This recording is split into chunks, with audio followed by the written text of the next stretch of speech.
My aunt with dementia wanted her surprise biological son to inherit everything, so I secretly moved my grandmother's heirloom jewelry out of the estate before it could be handed to a man who has never once called her his grandmother. I am the only daughter in a family with 3 brothers. My dad is one of 4 siblings. He has 2 brothers and 1 sister, my Aunt Renee, 62F. Renee never had a conventional life by anyone's definition. She came out as a lesbian when she was in graduate school in the late 1980s, which in that era, in our family, was a genuinely seismic event. My grandparents were not progressive people. My grandfather did not speak to her for almost 2 years. Eventually they found their way back to each other, but it was never quite the same between Renee and the rest of the family. She built her own world. She had a long-term partner named Dorothy. They owned a house together in New Mexico. They traveled. They had a wide circle of friends.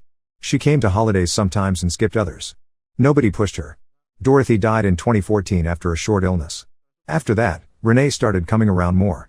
She spent a week with my parents every summer. She flew out for my youngest brother Marcus's wedding. She and I talked on the phone every few weeks about nothing in particular, books, gardening, whatever. She was not the warmest person in the world, but she was consistent in her own way. My grandparents both passed within 18 months of each other, my grandmother in 2019 and my grandfather in early 2021. After my grandfather's funeral, when we were all still gathered at my parents' house, Renee told us something she had been keeping for over 40 years. When she was 19, during her first year of college, before she fully understood herself, she had gotten pregnant. She gave the baby up for adoption. A boy. She had never told anyone, not even Dorothy. We sat with that for a while. About 3 years later, that boy, now a man named Greg, 44M, found her. He had used one of those DNA ancestry websites.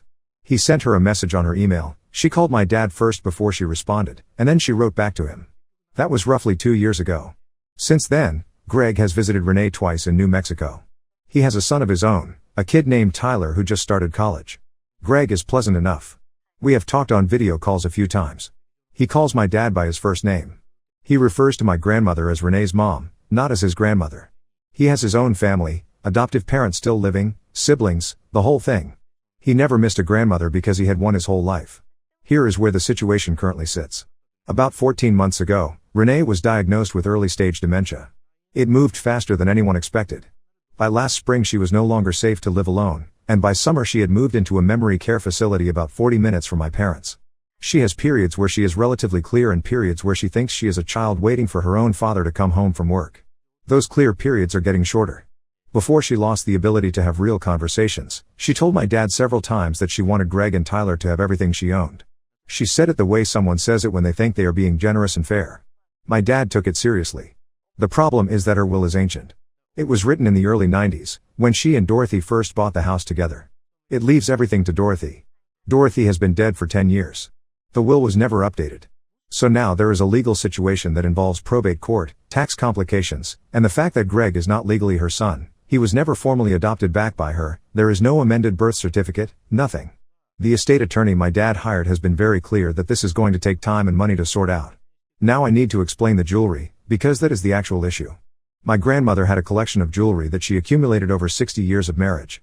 Before she died, she was very specific about where it went. She had a matched set of things, a brooch, 2 rings, and a bracelet, that she gave directly to me while she was still alive, not in the will, just handed them over at her kitchen table one afternoon and told me to take them home. The rest of her collection she left to Renee in the will, because Renee was her only daughter.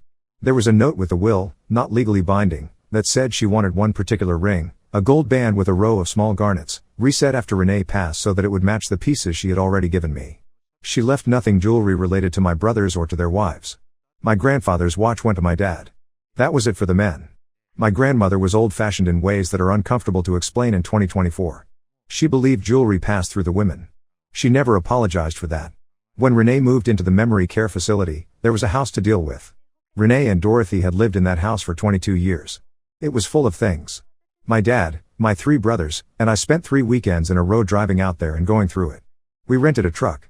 We sorted through closets and a storage unit attached to the garage that had not been opened in years. Greg was invited. He said he could not make it because Tyler was in the middle of moving into his college dorm and the timing was not good. He sent a message saying he appreciated everything we were doing. On the second weekend, my dad and I found the jewelry. It was in a small fireproof box in the back of Renee's bedroom closet. I recognized most of it immediately because I had seen my grandmother wear it my entire childhood. The garnet ring was in there. So were several other pieces: pearl earrings, a gold chain my grandmother wore every day for decades, a cameo that had belonged to my great-grandmother. I asked my dad what we should do with it. He said to put it with the rest of the estate items, that it would get sorted out by the attorney with everything else. I said I did not think that was right, that these were my grandmother's things and they were supposed to stay in our direct family line. He said Greg was family. I said Greg himself had never called my grandmother his grandmother, not once in 2 years. My dad did not say anything to that. The following day, while my dad was dealing with a plumbing issue in the garage, I took the jewelry box and drove to the bank. I put everything in a safety deposit box in my name and my brother Kevin's, 48M, name. Kevin lives 20 minutes from me and has been involved in everything related to this estate from the beginning. I told him what I had done when I got back to Renee's house.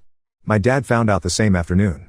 Kevin did not tell him. My dad noticed the box was gone and asked me directly. I told him what I did and why. He did not raise his voice, but he was very clear that he thought I had taken something that was not mine to take. He used the word stolen. He said Renee wanted Greg to have everything and that I had gone behind everyone's back to take items out of the estate. I said Renee had not known those pieces were in that closet for at least 3 years given her condition, and that her wish to leave everything to Greg predated any conversation about the jewelry specifically. My dad ended the conversation and we drove home separately. That was 6 weeks ago. We have talked since then, but not about this. The jewelry is still in the box. I have no idea what is going to happen next. Update 1: After the original post I got a lot of comments, and the most common suggestion was to contact Greg directly and be honest with him about what the jewelry was and where it came from. I had been avoiding that because I was not sure how he would take it. But after a few days I called him. I explained the history of the jewelry, that my grandmother had passed specific pieces to me directly before she died, that the remaining pieces had been left to Renee as her daughter, and that there was a written note indicating my grandmother's intent for the garnet ring. I did not make it into an argument. I just laid out the facts. Greg was quiet for a moment and then said he was not comfortable with any of it. He said those were my grandmother's things, not his grandmother's things, and that he did not feel right claiming them. He said Renee was his mother biologically, but that he did not grow up with any of these people and had no connection to the objects. He was not unkind about it. He just said it plainly. I mentioned the garnet ring specifically, and that my grandmother had wanted it reset for me eventually, and he said that was fine, that made sense. I then asked about whether he wanted anything set aside for Tyler. I mentioned the wedding ring, thinking a younger person might want it someday. He said his adoptive mother had already put aside a ring for Tyler, a family piece from her own side, and that Tyler had that covered. That conversation could have ended there, but then Greg brought something up that I had not expected. While going through Renee's things, we had found a small sculpture, a McCoy pottery piece, dark green glaze, about the size of a grapefruit, and a ring that did not match my grandmother's style at all. The ring had a different quality to it, looked older, had an engraving inside that none of us recognized. I had set both items aside without knowing what to do with them. Greg told me on the call that those items had belonged to Dorothy's family, not to my grandmother or Renee. Dorothy had a sister named Patricia who was still alive and living in Arizona. He said he did not know Patricia and had no way to reach her, and asked if I could look into returning the items to Dorothy's family. He said he would not feel right keeping them either. After the call I told Kevin what Greg had said. Kevin's first response was to ask whether Dad knew. I said I would tell him. I waited until my parents came over for dinner the following Sunday and told my dad that Greg did not want the jewelry and had said so directly. My dad's reaction was not what I expected. He did not seem relieved. He said Greg might change his mind later and that giving the items away now would cause problems.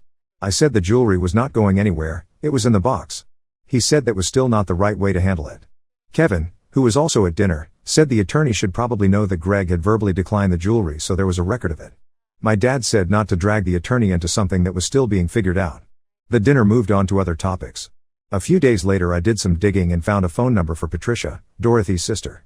I called her and explained who I was. She remembered Renee.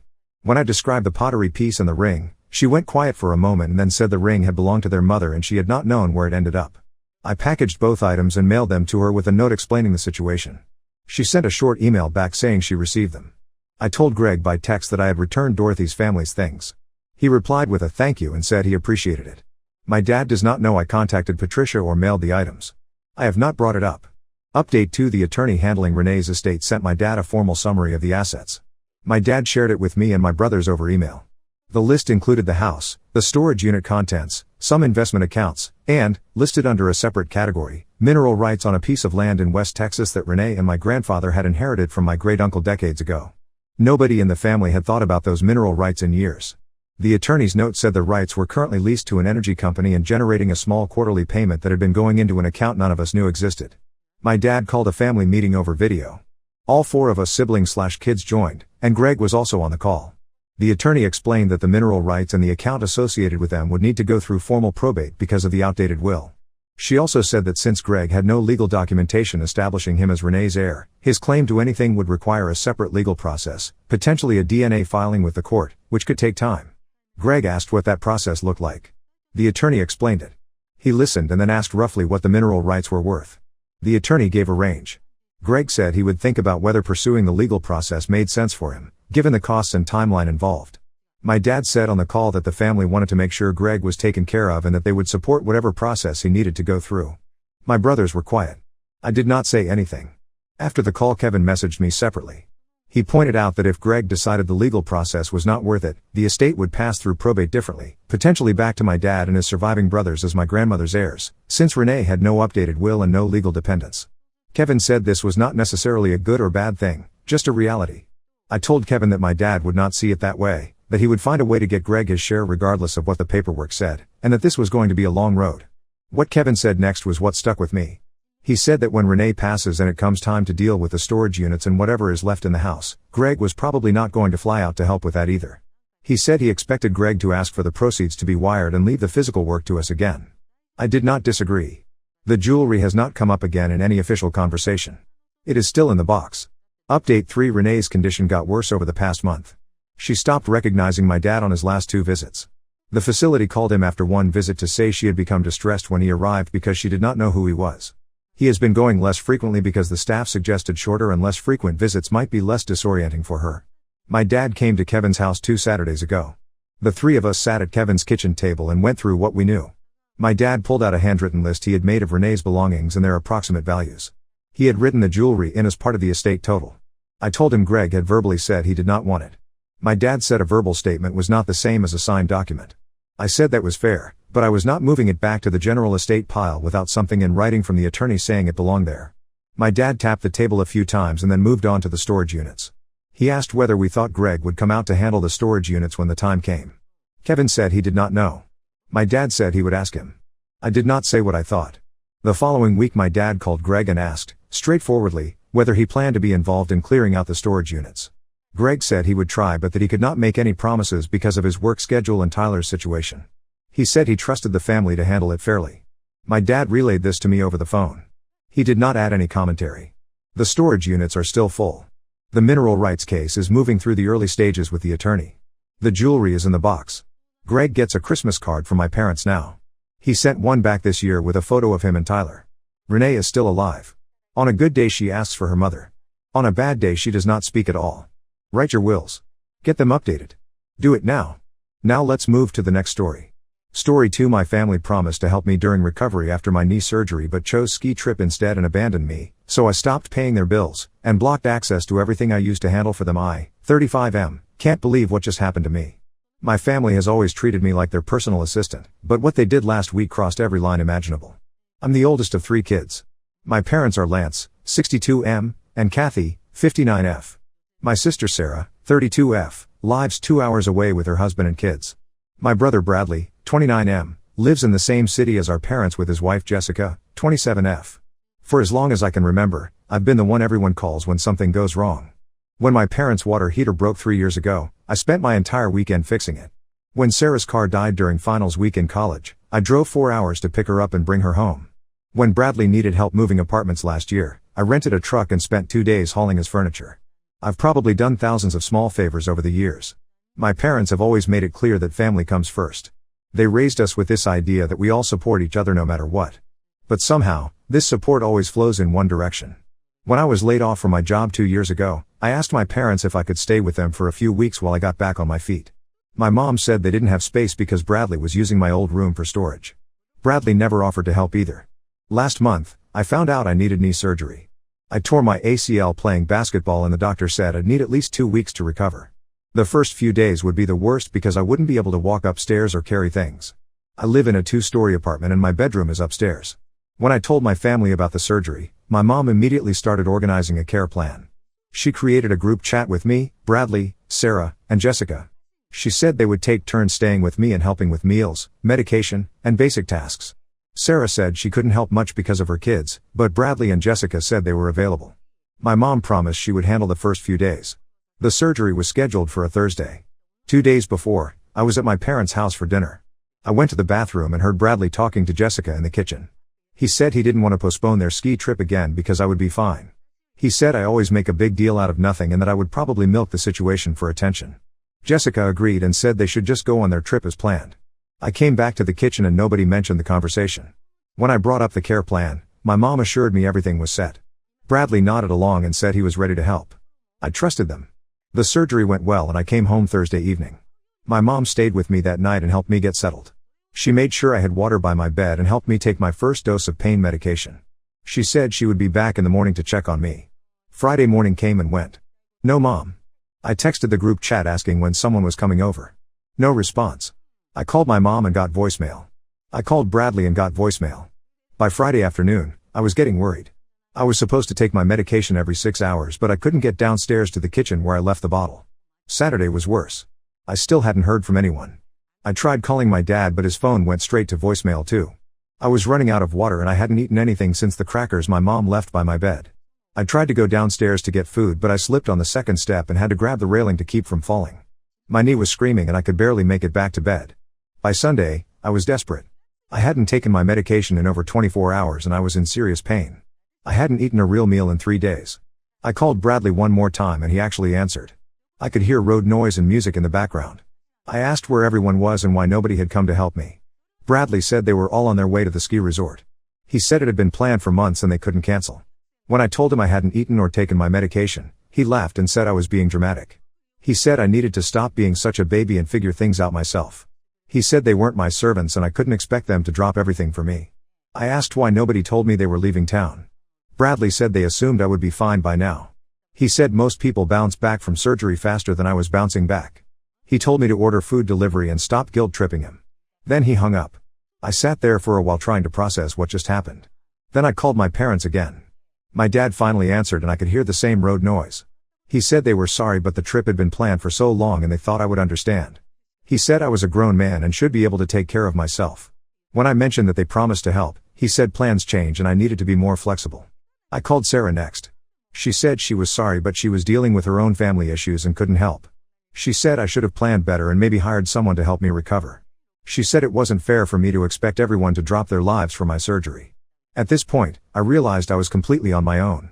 I managed to crawl downstairs and found some instant soup in my kitchen. I took my medication and tried to figure out what to do next.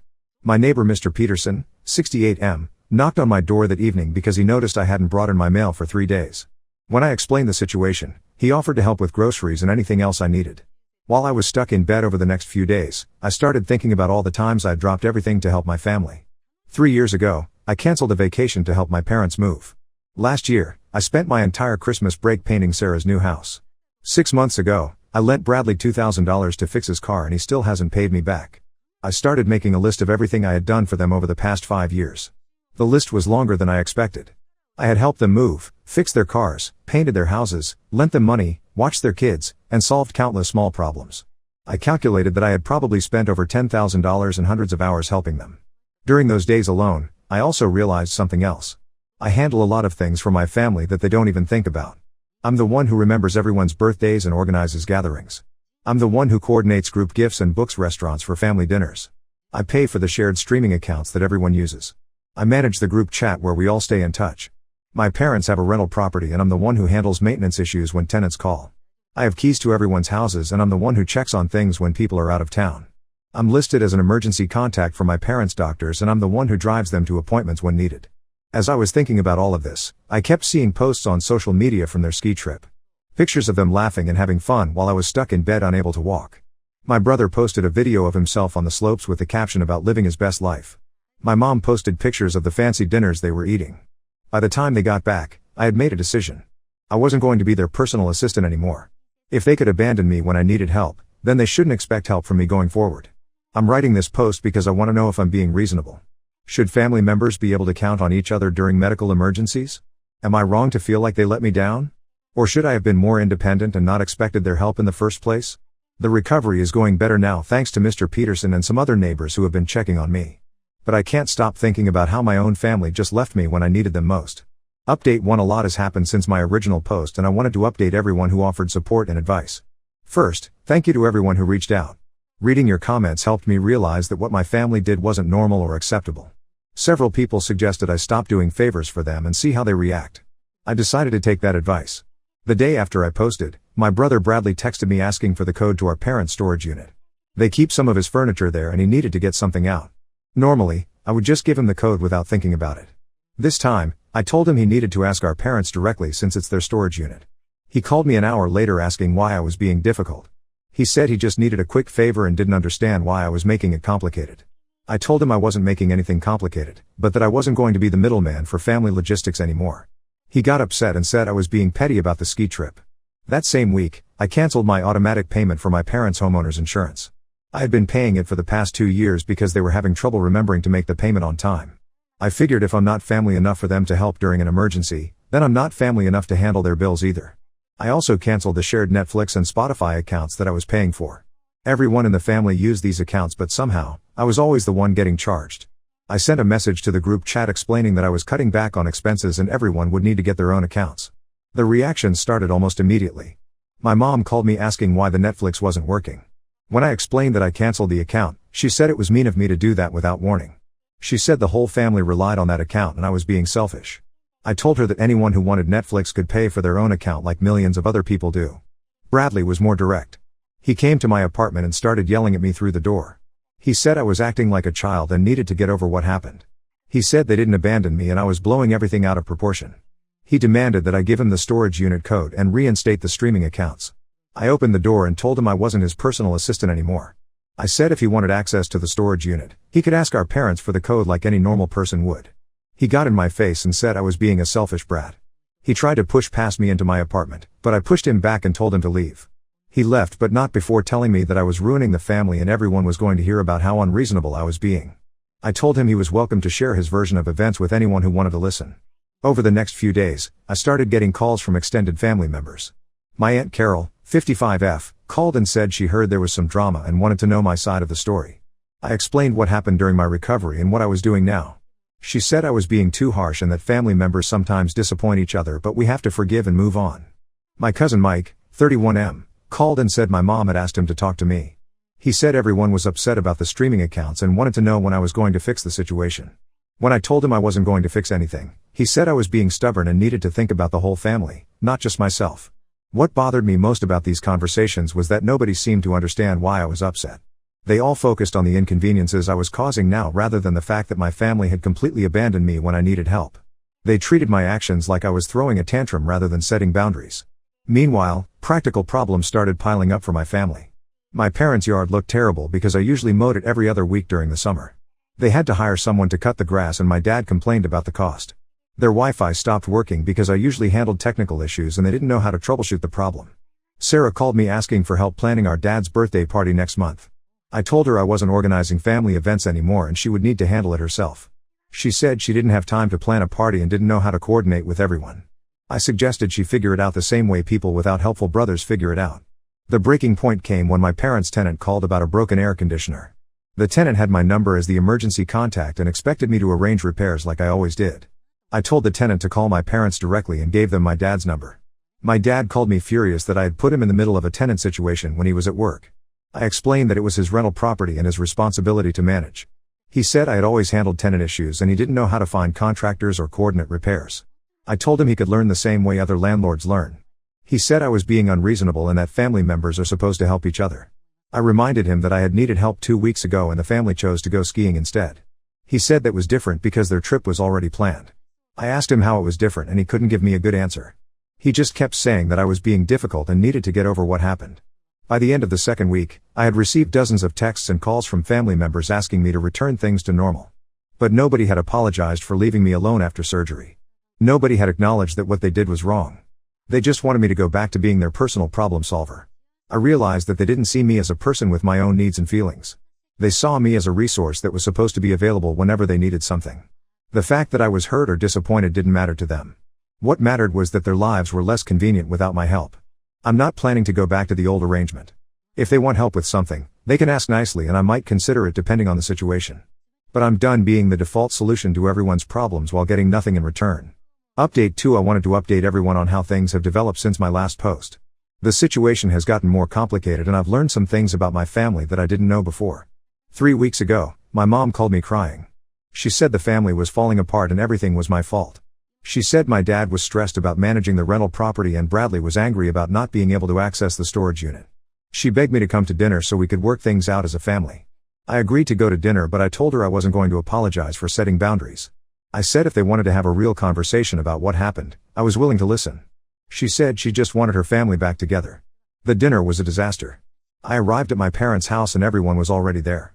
Bradley, Jessica, Sarah, and her husband Brad, 34M, were all sitting around the table looking uncomfortable. My mom had made my favorite meal and kept talking about how nice it was to have everyone together. Nobody mentioned the surgery or the ski trip during dinner. They talked about work and the weather and Bradley's new car. It was like they were all pretending nothing had happened. When I brought up the reason we were supposed to be having this conversation, the room got quiet. My dad said they didn't want to rehash old problems and preferred to focus on moving forward. Sarah said everyone makes mistakes and the important thing was to forgive each other. Bradley said he was ready to put the whole thing behind us if I was ready to start acting normal again. I asked if anyone was going to apologize for abandoning me after surgery. My mom said they didn't abandon me and I was exaggerating what happened. She said they thought I would be fine and didn't realize I needed so much help. Bradley said they had already apologized and I was being unreasonable by bringing it up again. I asked when they had apologized because I didn't remember any apology.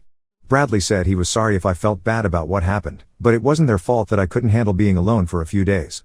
Jessica said most people are more independent after surgery and maybe I should have been better prepared. Sarah said the real problem was that I was holding grudges and making everyone else suffer because of something that was already over. She said my behavior was affecting the whole family and I needed to think about other people besides myself. At that point, I realized this wasn't a real attempt to work things out. They just wanted me to go back to being their helper without any acknowledgement of what they had done wrong. I told them I was leaving and wouldn't be coming back until someone could give me a real apology. Bradley stood up and said I was being dramatic and needed to get over myself. He said I was acting like a victim when nothing that bad had actually happened to me. I told him that if being abandoned after surgery wasn't that bad, then losing access to Netflix and a storage unit shouldn't be that bad either. My mom started crying and said I was destroying the family over nothing. She said she raised me better than this and didn't understand why I was being so cruel to people who loved me. I asked her how leaving me alone without food or medication was showing love. She said they never meant to hurt me and I should be able to forgive them. I left the dinner and didn't speak to any of them for another 2 weeks. During that time, I found out some things that made the situation even worse. My neighbor Mr. Peterson mentioned that he had seen my family loading ski equipment into their cars the day before my surgery. He said he thought it was strange timing but didn't want to interfere. This meant they were planning to leave town the whole time and never intended to help me recover. I also got a call from my parents' insurance company asking why the payment was late. When I explained that I was no longer handling their bills, the representative mentioned that I had been paying their insurance for over 3 years. I had forgotten how long I had been managing that responsibility. That same week, my cousin Mike let something slip during a phone call. He said Bradley had told him that they planned the ski trip specifically to avoid dealing with my surgery drama.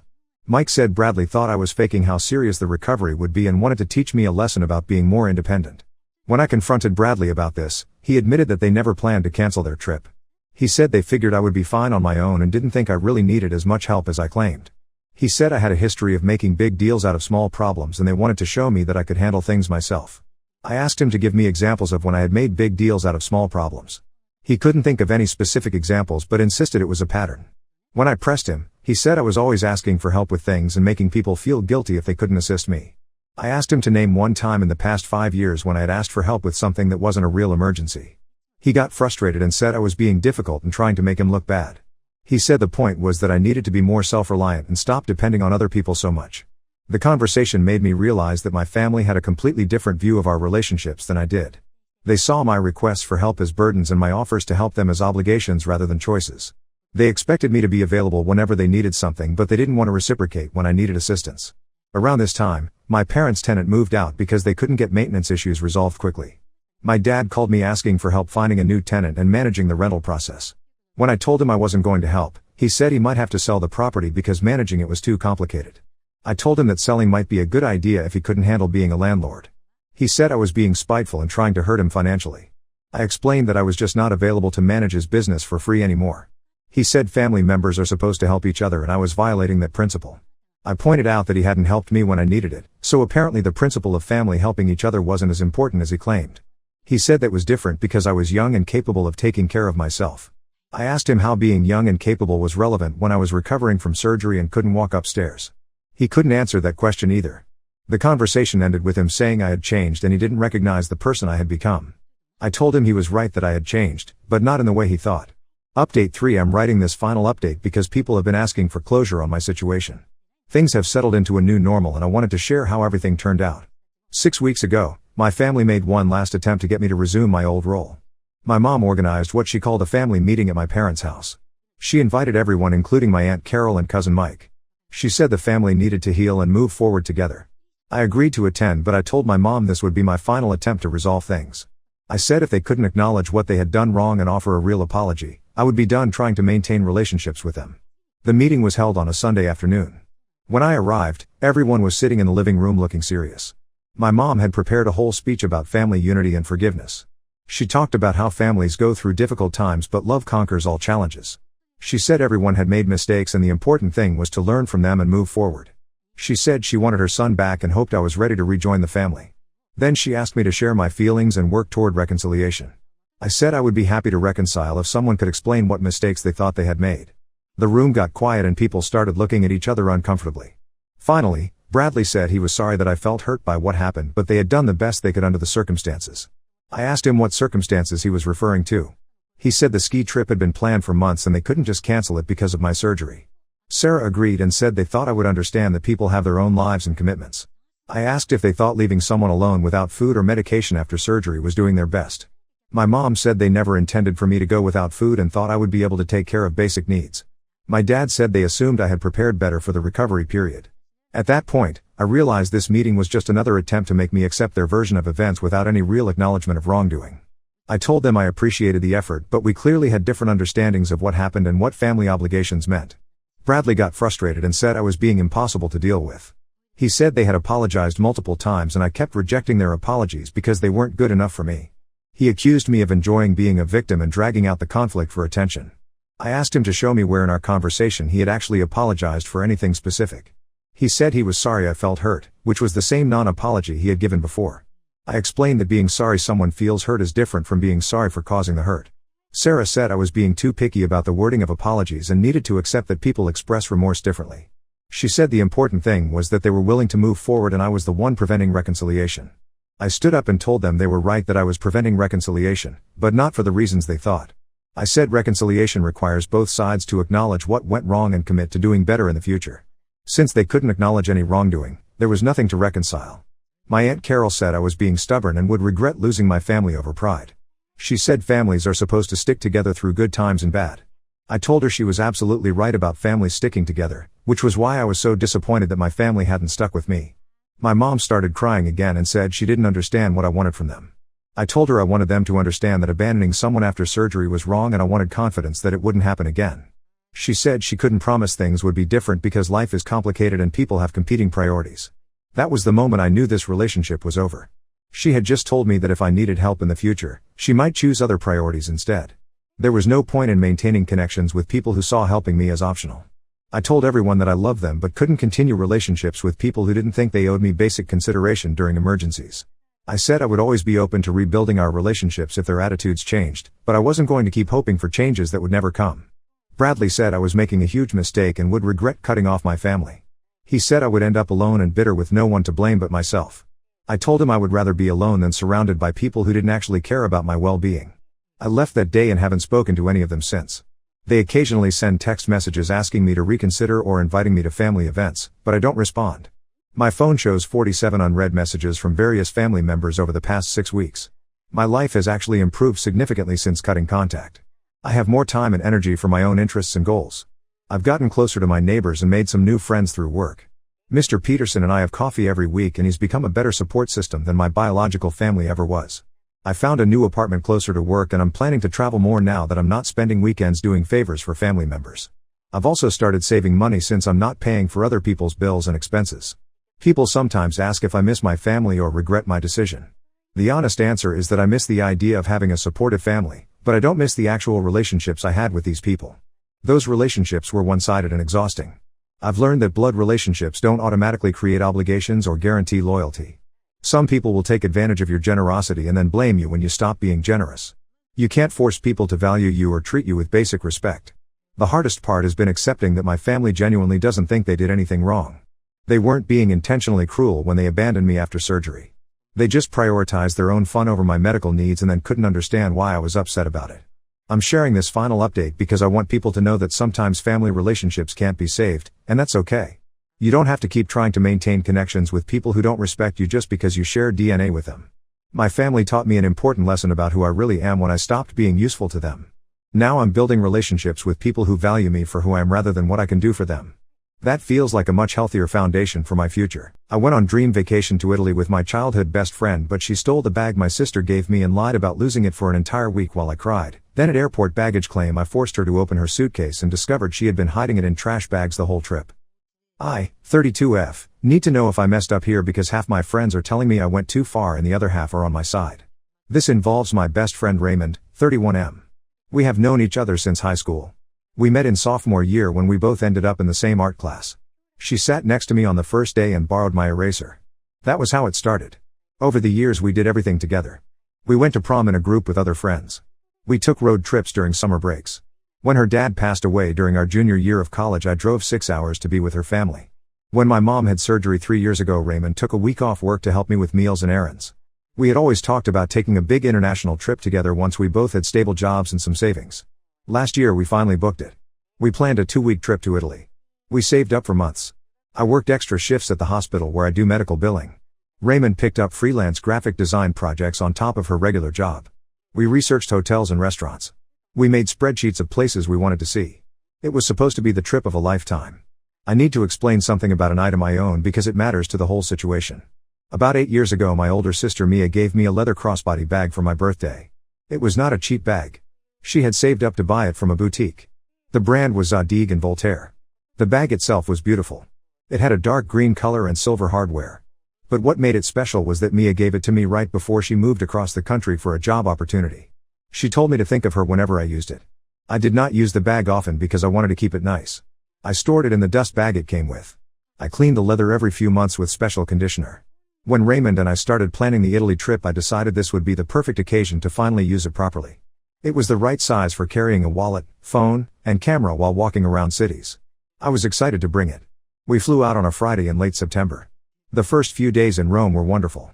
We saw the Colosseum and the Vatican. We ate pasta and drank wine at outdoor cafes.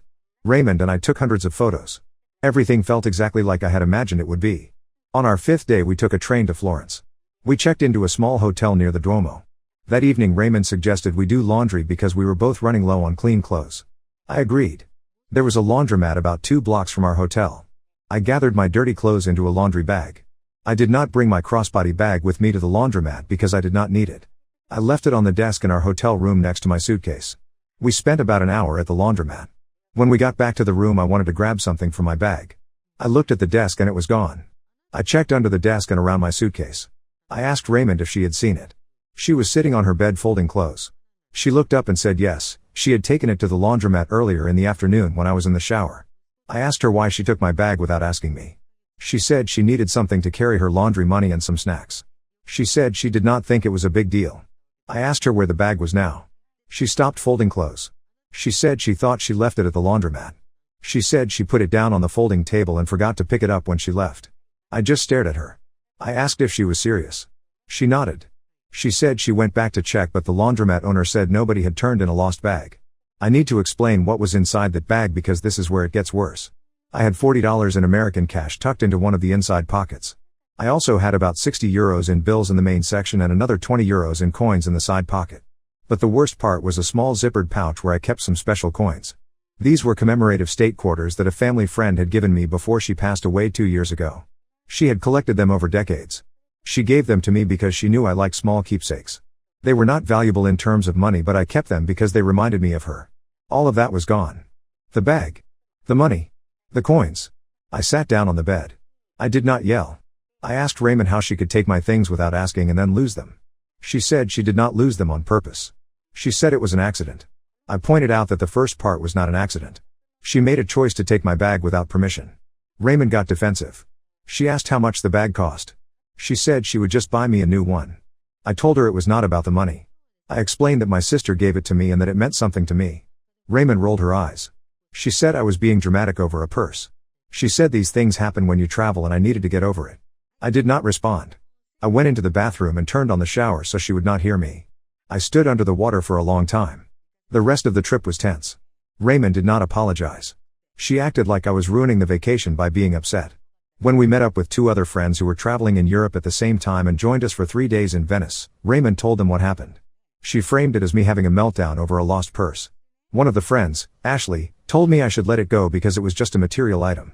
The other friend, Jordan, stayed quiet, but I could tell from her face she thought I was overreacting too. I stopped talking much for the last week of the trip. I was polite, but I did not engage in conversations the way I had before. Raymond seemed irritated by this. She made comments about me being in a bad mood. I did not argue. I just counted down the days until we flew home. On our last night in Milan before our morning flight, Raymond asked if I was going to stay mad at her forever. I told her I was not mad. She said I clearly was. I said I was just done talking about it. She huffed and went to bed. The next morning we took a cab to the airport. We checked our bags and went through security. At the gate Raymond asked me to hold her passport for her during the flight. She said she did not want to dig through her backpack when we landed. I said fine. I put her passport in the outer pocket of my own backpack. The flight back was long. We did not talk much. We watched movies on the screens. When we landed and the seatbelt sign turned off, Raymond turned to me and asked if I had her passport. Her tone was sharp. I looked at her. I said I had been keeping it safe the whole time, but maybe it would turn up once we got off the plane. I said it exactly like that. Raymond's face went red. She said that was not funny. I pulled her passport out of my backpack and handed it to her. She snatched it and did not say, "Thank you." We walked to baggage claim without speaking. While we waited for our suitcases, I kept thinking about something that did not make sense. Raymond had told me she left my bag at the laundromat in Florence. But if that were true, why did she seem so uncomfortable every time I brought it up? Why did she get so defensive? I decided to ask her to let me check her suitcase. Raymond looked at me like I had lost my mind. She asked why I would need to do that. I said I just wanted to make sure she had not accidentally packed my bag. She said that was ridiculous. I said then she should not have a problem showing me. Raymond grabbed her suitcase off the carousel. She told me I was being paranoid and embarrassing. I told her she could open the suitcase and prove me wrong, or I could ask airport security to help us sort it out. I did not actually know if airport security would get involved, but I said it anyway. Raymond's hands started shaking. She put the suitcase down flat on the floor. She unzipped it fast and stepped back. She told me to look for myself if I was so convinced. I opened the suitcase. On top were her clothes. I moved them aside. Underneath was a black trash bag tied at the top. I untied it. Inside the trash bag was a crumpled plastic shopping bag from Target. I pulled it out and opened it. My green leather crossbody bag was inside. I took it out. I checked the pockets. The $40 in American cash was there. The €60 in bills was there. The €20 in coins was there. The small zippered pouch was there, but when I opened it the commemorative quarters were gone. I looked up at Raymond. She was staring at the floor. Her face was red and she was breathing fast. She shoved the suitcase toward me and told me to take the stupid bag and leave her alone. I picked up my bag. I zipped up her suitcase and left it next to her. I walked away toward the exit to find the bus that would take me to the parking lot where my car was. I did not look back. When I got home I saw that Raymond had blocked me on social media and on my phone. Update 1: a lot of people messaged me asking what happened after I posted. Some of you said I should have confronted Raymond more at the airport. Others said I should have reported her for theft. I did not do either of those things. I just wanted to get home. The first few days after we got back I did not hear from Raymond at all. I also did not hear from Ashley or Jordan. I assumed Raymond had told them her version of what happened at the airport. I did not reach out to them either. I went to work. I came home. I put the crossbody bag back in its dust bag and put it in my closet. I did not want to look at it. About 5 days after we returned, Jordan called me. She said she wanted to hear my side of the story. I told her everything. I told her about finding the bag in Raymond's suitcase and about the missing quarters. Jordan was quiet for a long time. Then she said she believed me, but she did not want to get in the middle of it. She said Raymond was going through some stuff and maybe I should just give her space. I said I was already giving her space since she blocked me. Jordan said she had to go and hung up. That same week my sister Mia called to ask how the trip went. I had not told her about any of this yet. When she asked I started explaining what happened and I could not keep my voice steady. Mia asked for Raymond's address. I told her not to do anything. Mia said she just wanted to talk. I knew she was lying, but I also did not stop her. 2 days later Mia told me she had gone to Raymond's apartment. Raymond answered the door and Mia asked about the bag. According to Mia, Raymond tried to close the door but Mia put her foot in the doorway.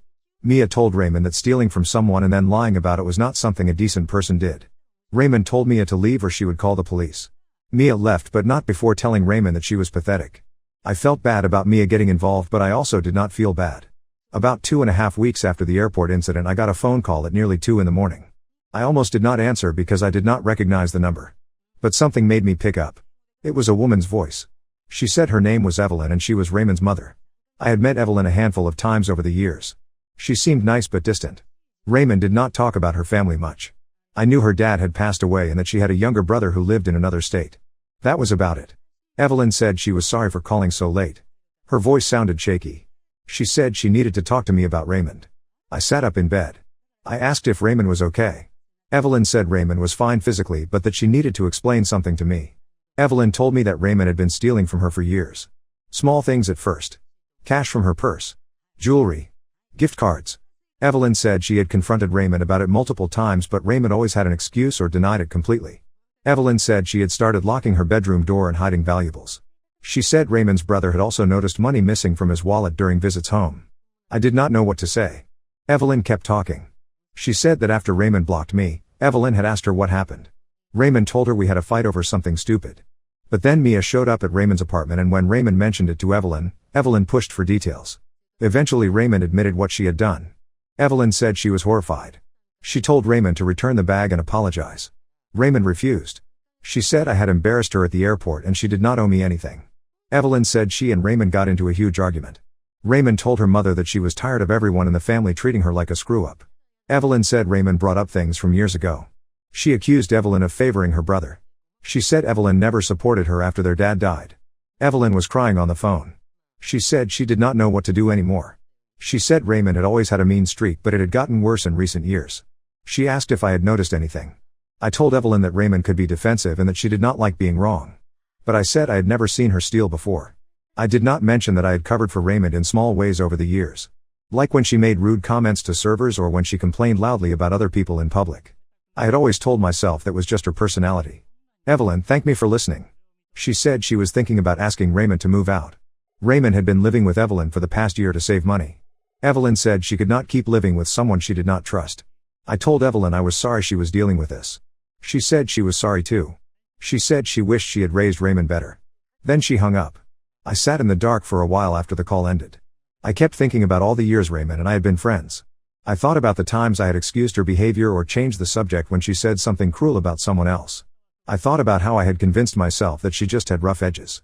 The next morning I texted Jordan and told her about the phone call from Evelyn. Jordan did not respond for hours. When she finally did, she said she did not know Evelyn's number and could not verify if it was really her. She said it seemed like I was trying to make Raymond look worse. I did not reply. I also texted Ashley. I told her the same thing. Ashley responded immediately. She said I needed to stop obsessing over this and move on. She said Raymond made a mistake but that I was dragging it out. She said the whole situation was making everyone uncomfortable and that maybe I should take a break from the friend group for a while. I blocked both of them after that. Update 2: I have not written here in a while because honestly nothing major happened for the first month after my last update. I blocked Ashley and Jordan. I did not hear from Raymond. I went to work and tried to focus on other things. Then about 3 weeks ago my sister Mia called me. She said she had run into someone who knew Raymond. This person told Mia that Raymond had been telling people I stole money from her during our Italy trip. According to this person, Raymond was saying I took cash out of her wallet while she was asleep and that when she confronted me I made up a story about a lost bag to cover my tracks. Mia was furious. She wanted to post something on social media to set the record straight. I told her not to. I said it would just make things messier. Mia said she could not stand by while Raymond lied about me. I asked her to please drop it.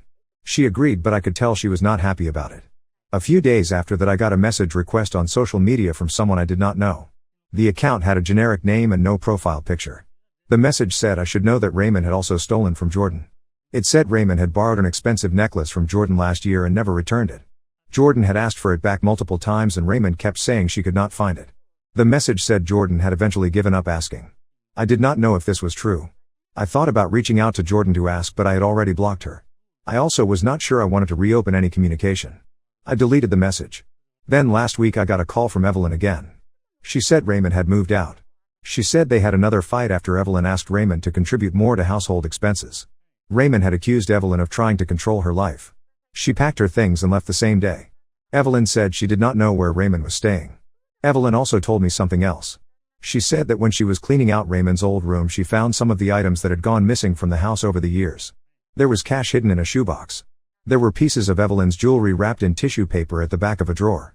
There was also a small cloth pouch. When Evelyn opened it, she found coins inside. She said they looked old. She asked if they might be mine. I told Evelyn about the commemorative state quarters. I described the pouch. Evelyn said it sounded like a match. She offered to mail them to me. I gave her my address. The pouch arrived 4 days ago. I opened it and recognized the quarters immediately. They were the ones the family friend had given me. I had thought they were gone forever. I have been trying to figure out how I feel about getting them back. I guess I am relieved. But I also keep thinking about the fact that Raymond kept them. She did not throw them away or lose them. She kept them in her room. I do not understand why. Evelyn sent me a text after I confirmed the coins were mine. She apologized again for everything Raymond had done. She said she was ashamed. I told her it was not her fault. I do not know if that is true, but I said it anyway. I still have not heard anything directly from Raymond. I do not expect to. A couple of my other friends who were not involved in the Italy trip have reached out recently. They heard bits and pieces of what happened. One of them asked if I was okay. I said I was fine. She said I did not seem fine. I did not know how to explain that I was not upset about the bag or the money anymore. I was upset that I had spent 18 years being friends with someone who thought so little of me that she would steal something my sister gave me and then lie about it to my face while we were on vacation together. But I did not say that. I just said I was dealing with it. Update 3. This is probably my last update because I do not think there is much left to say. About a month ago I decided to pack up everything that reminded me of Raymond. I had photos in frames. I had souvenirs from trips we took together. I had birthday cards she had given me over the years. I put it all in a box and I put the box in the back of my closet. 2 weeks ago I got a text from a number I did not recognize. The message said it was Raymond. She said she was using a new phone. She said she wanted to talk. I did not respond. She sent another message an hour later. She said she knew I was mad but that we had been friends for too long to throw it all away over something stupid. I blocked the number. Mia told me last week that she heard Raymond was moving to a different state. Mia would not say where she heard this. I did not ask. I do not care where Raymond goes. Evelyn called me one more time about 10 days ago. She said Raymond had come by the house to pick up some mail. Evelyn said Raymond looked thin and tired. Evelyn asked her if she was eating enough. Raymond told her to stop worrying. Evelyn said she tried to talk to Raymond about everything that had happened but Raymond shut her down. Raymond told Evelyn that everyone had turned against her and that she was better off starting over somewhere new. Then she left. Evelyn asked me if I thought she should try harder to fix things with Raymond. I did not know what to tell her. I said that Raymond was an adult and that Evelyn could not force her to take responsibility for her actions. Evelyn said she knew that, but she still felt like she had failed as a parent. I told her that some people just make bad choices no matter how they were raised. I do not know if Evelyn believed me. I have been thinking a lot about the trip to Italy. Not about the bad parts. About the beginning when things were still good. I remember sitting at a cafe in Rome with Raymond. We were drinking espresso and watching people walk by. Raymond said she was glad we finally did this. She said she could not imagine doing it with anyone else. At the time I felt the same way. I do not know when things started to go wrong with Raymond. Maybe they were always wrong and I just did not see it. Maybe she changed. Maybe I changed. I have gone over it so many times in my head and I still do not have an answer. What I do know is that I am not going to spend any more time trying to figure it out. I am tired of thinking about it. I am tired of feeling like I should have seen the signs earlier or done something differently. Last weekend I took the crossbody bag out of the dust bag. I wiped it down and conditioned the leather. It still looks good. I have decided I am going to use it. Not because I have forgiven what happened. But because my sister gave it to me and I do not want Raymond to be the reason I never use something I care about. I do not have a neat conclusion to any of this. Raymond is gone from my life. Ashley and Jordan are gone too. Evelyn still calls sometimes but we do not talk about Raymond anymore. We talk about other things. The weather. TV shows. Normal stuff. I am building new friendships with people from work and from a book club I joined last month. I am trying to be more careful about who I trust. I am trying to notice when people show me who they are instead of making excuses for them. That is where I am now. I do not know if that counts as moving on, but it is the best I can do. Now let's move to the next story. Story 2. My parents gave my brother-in-law control of our family restaurant after my sister's constant pressure, but when he fired our best employees, changed our recipes, and nearly got us shut down by health department, they called me back to fix his mess. I, 29M, need to get this off my chest because I don't know what to do anymore. My family owns a small Italian restaurant that has been in business for over 20 years. My parents started it when I was 9 years old, and I have been working there in some capacity since I was 16. Let me tell you how I got involved in the restaurant business. When I turned 16, my parents let me work weekends as a busboy. I cleaned tables, swept floors, and helped with basic prep work in the kitchen. During my senior year of high school, I started working more hours and learned how to take orders from customers. After graduation, instead of going to college right away, I decided to work full-time at the restaurant to help my parents. Over the next 8 years, I worked in every single position at our restaurant. I started in the kitchen learning how to make our pasta sauces from my mother's recipes. I spent 2 years learning how to prepare all our appetizers, salads, and desserts. Then I moved to the main cooking station where I learned how to make every entree on our menu. I also worked as a server for 6 months to understand what customers wanted and how to handle difficult situations. My parents taught me how to order supplies from vendors, manage inventory, schedule staff, and handle the books. When our head cook quit 3 years ago, I stepped in and ran the kitchen for 4 months until we found a replacement. When our manager left 2 years ago, I took over those duties as well. Last year, my parents officially made me the general manager and started talking about me taking over the restaurant completely when they retire. The problem is my sister Riley, 32F, and her husband Kevin, 34M. Riley never worked at the restaurant except for a few weeks during high school when my parents forced her to help during our busy summer season. She hated every minute of it and complained constantly about the smell of garlic on her clothes and how tired she was after shifts. She went to college, got a degree in marketing, and now works for a small advertising company in the next town over. Kevin worked at the restaurant for about 2 years as our assistant manager. He handled scheduling, dealt with vendors when I was not available, and helped with hiring new servers. He was decent at these tasks but never showed much interest in learning the cooking side or understanding our family recipes. He also had some issues with our longtime servers because he would try to change procedures without consulting me or my parents first. About 6 months ago, Riley started making comments about how Kevin should be running the restaurant instead of me. She would bring this up during family dinners and holiday gatherings. She said Kevin had management experience and a business degree, while I never went to college. She also said it was not fair that I got to be in charge just because I was the son, and that Kevin was older and more mature. At first, my parents dismissed these comments. They knew how hard I had worked and how much I had learned about every aspect of the business. But Riley kept pushing. She would call my mother several times a week to complain about how I was not ready for such a big responsibility. She said I was too young and that Kevin had better leadership skills. The situation got worse when Kevin started agreeing with Riley and making his own comments. During staff meetings, he would suggest changes to our menu or procedures, then act frustrated when I explained why those changes would not work. He started questioning my decisions in front of other employees, which made things awkward for everyone. Riley also began criticizing everything about how I ran the restaurant. She said our social media presence was terrible and that we needed to modernize our image. She complained that we still used paper menus instead of digital ones. She said our dining room looked outdated and that we needed to renovate to attract younger customers. Every time she came to eat at the restaurant, she would find something to complain about and suggest that Kevin could fix these problems. The breaking point came 2 months ago during a family meeting at my parents' house. Riley spent an hour listing all the reasons why Kevin should be running the restaurant instead of me. She said he had fresh ideas and could bring new energy to the business. She also accused me of being stuck in old ways and resistant to change. She said I was holding the restaurant back from reaching its full potential. Kevin sat there nodding along with everything Riley said. He added that he had been thinking about this situation for months and believed he could increase our profits by at least 20% within 6 months. He said he had ideas for expanding our catering business and attracting more corporate clients. He also wanted to add a lunch buffet and start offering cooking classes. My parents looked uncomfortable during this entire conversation. They kept glancing at me like they wanted me to defend myself, but I was too shocked to say much. I had never expected this level of attack from my own sister and brother-in-law. I just sat there listening to them tear apart everything I had worked for over the past 8 years. After that meeting, Riley increased her pressure on my parents. She would show up at the restaurant during slow periods and talk to my mother about how Kevin could improve things. She brought articles about restaurant management and left them on my father's desk. She even suggested that they should give Kevin a trial period to prove himself. My parents finally gave in to the pressure 3 weeks ago. They called me into the office and said they wanted to try something new. They asked if I would be willing to step back for 3 months and let Kevin take over as acting manager. They said it would be good for me to take a break and that maybe Kevin's ideas could help the business grow. I was stunned. After 8 years of working my way up through every position, learning every recipe, and building relationships with our suppliers and regular customers, they wanted me to step aside for someone who had worked there for only 2 years in a support role. I asked them if they were serious, and my father said they thought it would be fair to give Kevin a chance to show what he could do. I agreed to step back, but only because I was curious to see how badly Kevin would mess things up. I also figured my parents would realize their mistake pretty quickly once they saw Kevin in action without me there to guide him. I told them I would take a leave of absence for 3 months, but I wanted to remain available if there were any emergencies. Kevin started his trial period 2 weeks ago, and I have been staying away from the restaurant as promised. However, I have been hearing things from our servers and kitchen staff who still text me when they have questions or concerns. The stories they are telling me make it clear that Kevin is in way over his head.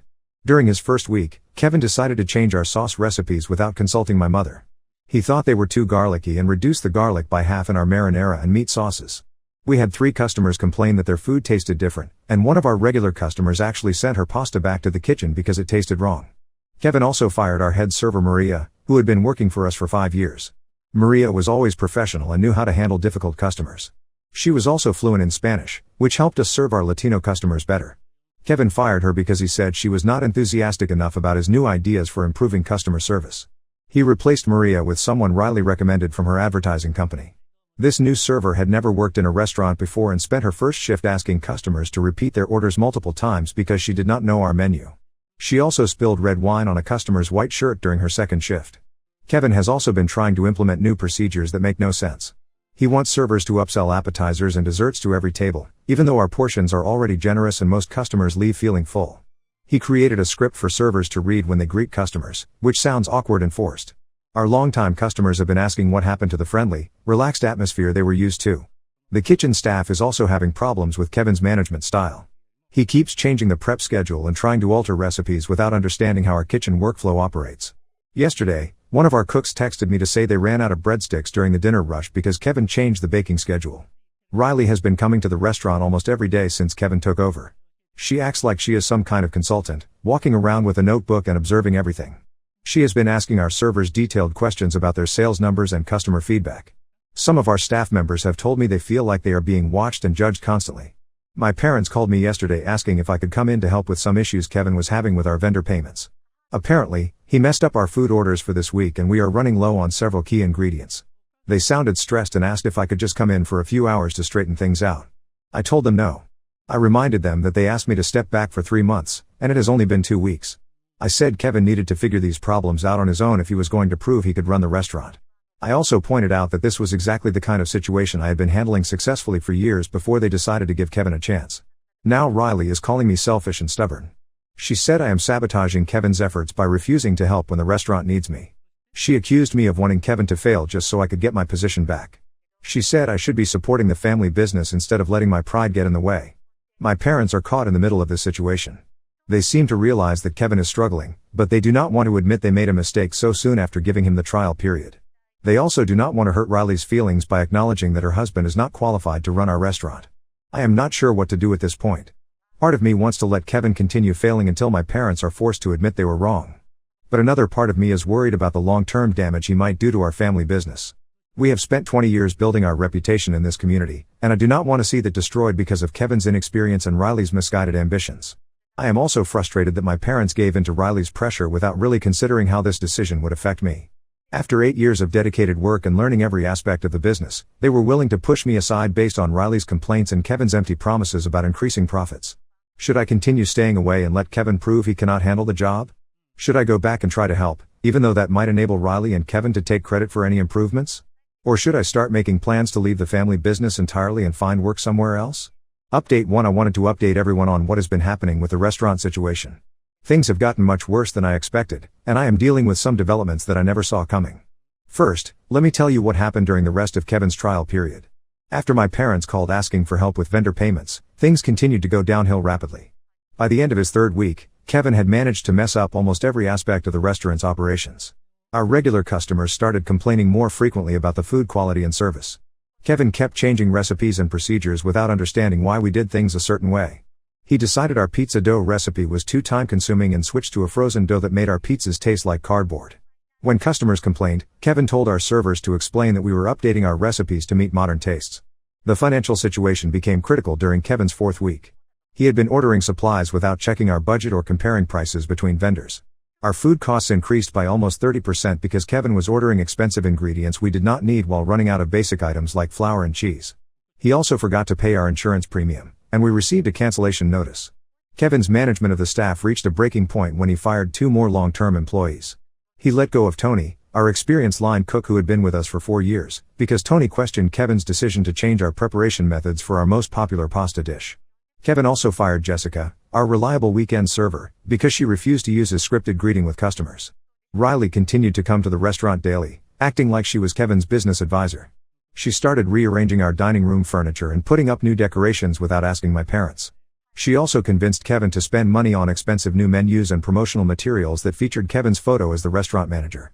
The situation exploded during Kevin's 5th week when we received complaints from the health department. Kevin had been ignoring our standard food safety procedures, and an inspector found several violations including improper food storage temperatures and inadequate cleaning of equipment. We received a warning that could have resulted in temporary closure if not corrected immediately. That same week, Kevin made a decision that finally forced my parents to act. Without consulting anyone, he booked an expensive catering job for a wedding reception that was supposed to serve 150 people. The problem was that Kevin promised menu items we had never made before and quoted a price that was barely above our food costs. He also scheduled this catering job for a Saturday when we would normally be busy with regular dinner service. When my parents found out about the catering disaster 2 days before the wedding, they panicked and called me. My father explained the situation and asked if I could help them figure out how to handle the catering job without ruining our reputation. I told them I would help, but only if they ended Kevin's trial period immediately. I returned to the restaurant that Thursday and spent 12 hours preparing for the catering job. I had to completely redesign the menu to use ingredients we actually had available and could prepare with our equipment. I also had to call in favors from our former employees to help with the extra workload. The catering job went smoothly, but it cost us almost $1,000 in overtime pay and ingredient waste. After the catering crisis, my parents officially ended Kevin's trial period. They asked him to step back to his previous assistant manager role, but Kevin refused.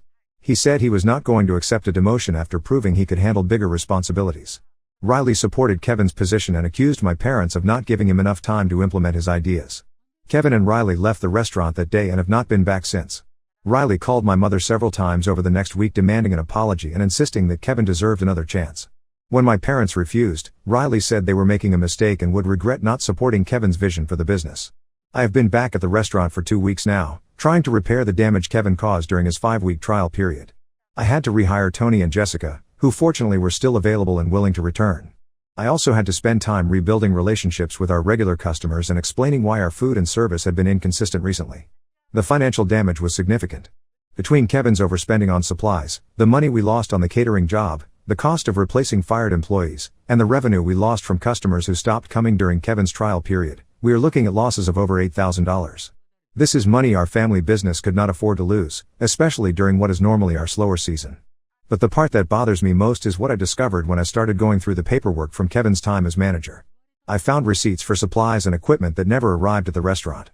When I called our vendors to ask about these missing items, I learned that Kevin had been having supplies delivered to a different address. It turns out that Kevin had been using our restaurant's vendor accounts to purchase equipment and supplies for his own catering business. He had been planning to start a competing restaurant and was using our money to buy what he needed to get started. The address where our supplies were being delivered was a commercial kitchen Kevin had been renting across town. When I showed my parents this evidence, they were shocked. My father called Kevin to confront him about the missing supplies, but Kevin claimed it was all a misunderstanding. He said he was just storing some restaurant equipment at another location temporarily and planned to bring everything back. Riley called my mother the next day screaming about how we were attacking Kevin unfairly. She said Kevin was just trying to help the family business by exploring expansion opportunities. She accused us of being paranoid and trying to make Kevin look bad because we were jealous of his success. My parents have been trying to get Kevin to return the equipment and supplies he took, but he has been avoiding their calls. Riley sent a text message saying Kevin would return everything once we apologized for treating him badly and gave him credit for his contributions to the restaurant. This whole situation has shown me that Riley and Kevin were never really interested in helping our family business. They saw an opportunity to use our restaurant as a stepping stone for their own plans, and they were willing to risk destroying what my parents built over 20 years to achieve their goals. I am still working to get our restaurant back to normal operations. Most of our regular customers have returned, and our staff is relieved to have consistent management again. But the trust between my family members has been damaged in ways that might never heal completely.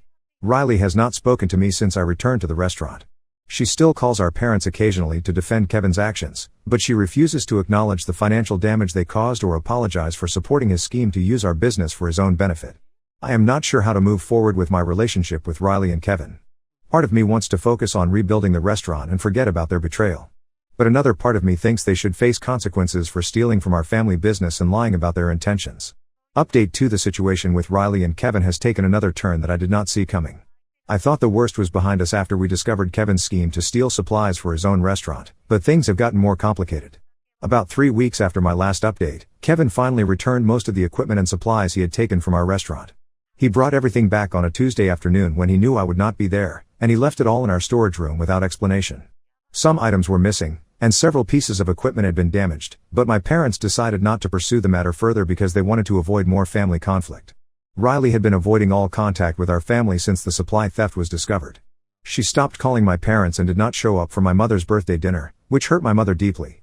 When my parents tried calling Riley, she would either not answer or hang up as soon as she heard their voices. But then Riley started showing up at the restaurant again, not to help or apologize, but to cause problems for us with our customers. The first incident happened on a busy Friday night when Riley came in with 3 friends and demanded a table even though we were fully booked with reservations. When our hostess explained that we could seat them in about an hour, Riley became loud and rude.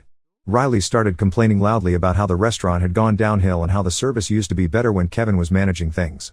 She was speaking loud enough for other customers to hear, and she made comments about how our family did not know how to run a business properly. She eventually left without eating, but not before creating an uncomfortable scene that disrupted other customers' dinners. This pattern continued over the next few weeks. Riley would show up during our busiest times and find reasons to complain about everything from the temperature in the dining room to the speed of service. She would make negative comments about our food and tell other customers that she knew better restaurants in the area. She also started leaving negative reviews on our social media pages using fake accounts. The situation escalated when Riley began contacting our regular customers directly. She got phone numbers from old reservation lists and started calling people to tell them about problems she claimed to have witnessed at the restaurant. She told Mrs. Rodriguez, one of our longtime customers, that she had seen mice in our kitchen. She told Mr. Thompson that our health department violations were more serious than we had admitted. These calls were completely false, but they caused several customers to cancel reservations or stop coming to the restaurant.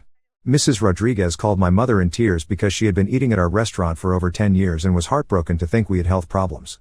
It took my mother an hour on the phone to convince Mrs. Rodriguez that Riley's claims were lies. I realized Riley was deliberately trying to sabotage our business when one of our vendors told me that someone had been calling to complain about our payment history. Riley had been contacting our suppliers and claiming that our restaurant was having financial problems and might not be able to pay our bills. This could have damaged our credit relationships with vendors we had been working with for years. My parents finally decided they had to take action when Riley's sabotage started affecting our employees. Riley called Jessica, the server we had rehired after Kevin fired her, and told her that the restaurant was failing and she should look for another job immediately. Riley claimed that we would probably have to close within a few months and that Jessica would be left without work if she did not find something else soon. Jessica came to work the next day upset and confused. She asked me if the restaurant was really in trouble and if she should be worried about her job security. I had to reassure her that Riley was lying and that we had no plans to close. But the fact that Riley was now targeting our employees directly showed how far she was willing to go to hurt us. I decided to confront Riley directly about her behavior. I called her and asked to meet for coffee so we could discuss the situation. Riley agreed to meet, probably because she thought she could convince me that Kevin deserved another chance to run the restaurant. When we met, I brought copies of the vendor receipts showing that Kevin had been stealing supplies, along with documentation of the financial losses he had caused during his trial period. I also had screenshots of the fake social media accounts Riley had been using to leave negative reviews about our restaurant. Riley looked at the evidence but refused to admit that she or Kevin had done anything wrong. She said Kevin was just being entrepreneurial and that taking some supplies was not a big deal because he was family. She claimed her negative reviews were honest opinions about problems she had observed, and she said she was just trying to help our regular customers make informed decisions. I told Riley that her actions were damaging our family business and hurting our employees who depended on the restaurant for their livelihood. I asked her to stop interfering with our operations and to apologize to our parents for the problems she had caused. Riley refused to apologize. Instead, she accused me of being controlling and vindictive.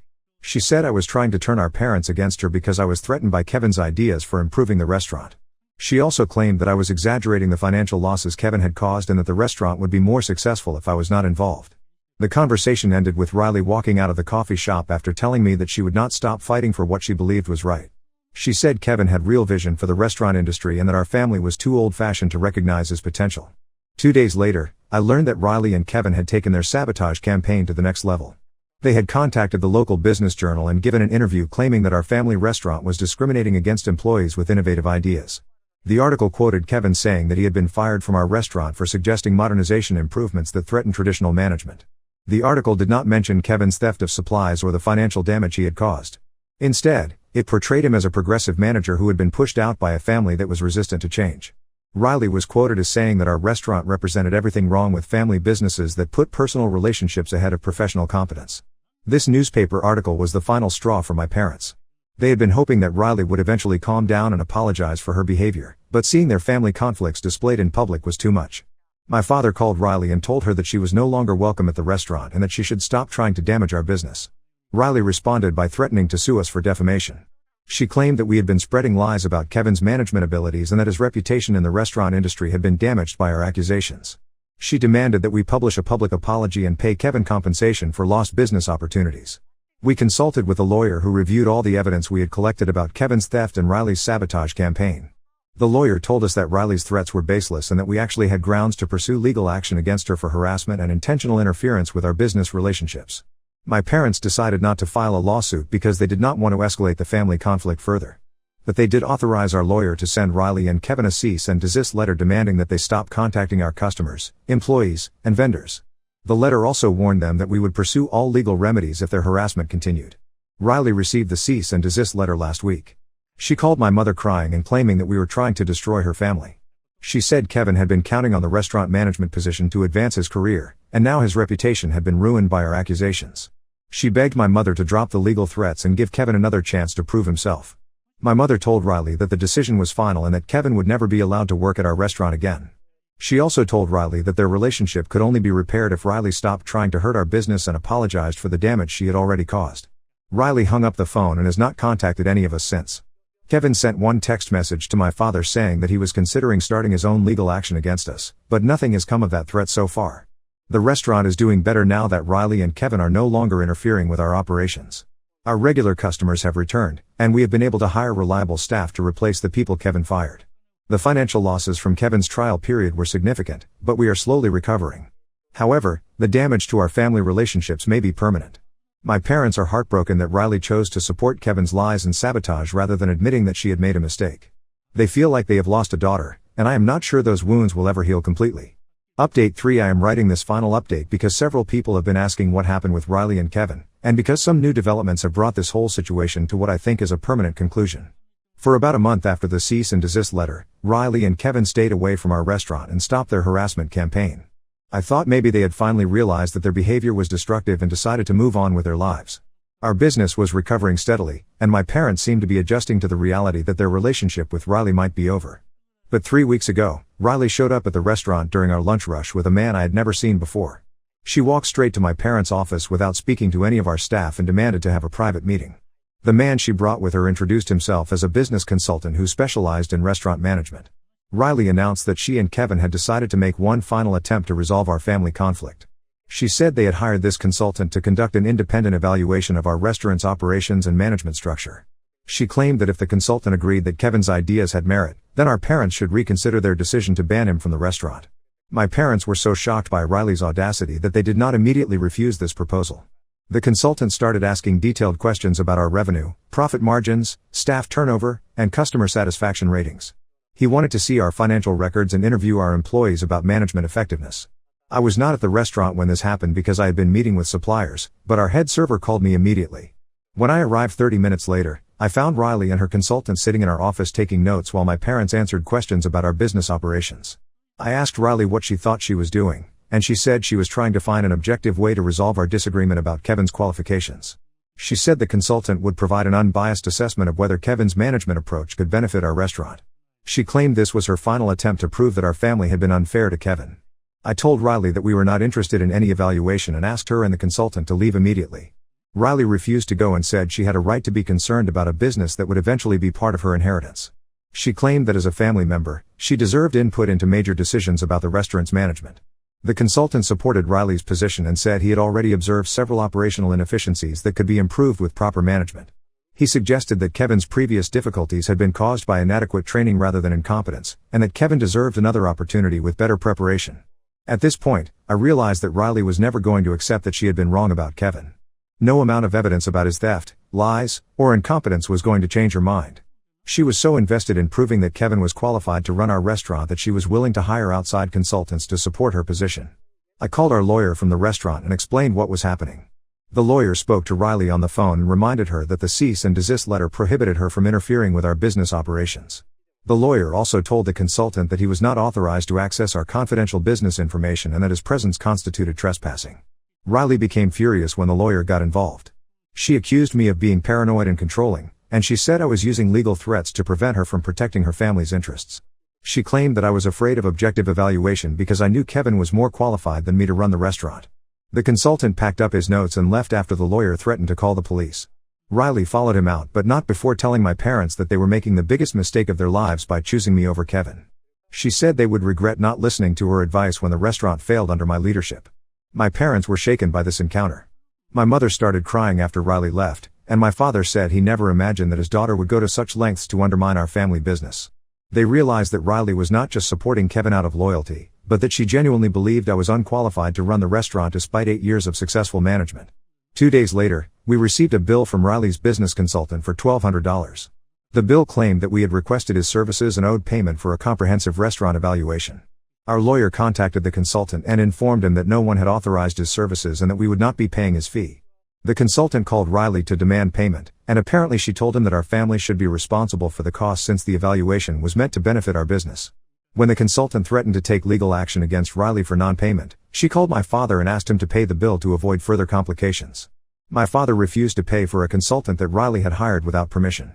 He told Riley that she was responsible for any costs related to her continued attempts to interfere with our restaurant. Riley responded by saying that our parents were choosing money over family relationships and that they would lose both their daughter and their business because of their stubbornness. That was the last conversation Riley had with our parents. She has not called or visited since then, and she did not show up for our father's birthday last week even though my mother specifically invited her. My parents sent Riley a birthday card last month, but she did not acknowledge it or respond in any way. Kevin has also disappeared from our lives completely. He found a job at a chain restaurant in the next county, according to what Riley told my aunt before they stopped speaking. Riley told my aunt that Kevin was much happier working for people who appreciated his talents and vision for restaurant management. The financial impact of this whole situation has been significant but manageable. Between Kevin's theft, the business we lost during his trial period, legal fees, and the costs of rehiring and retraining staff, our family probably lost around $15,000. We have been working extra hours and cutting unnecessary expenses to make up for these losses. More importantly, our restaurant's reputation has recovered completely.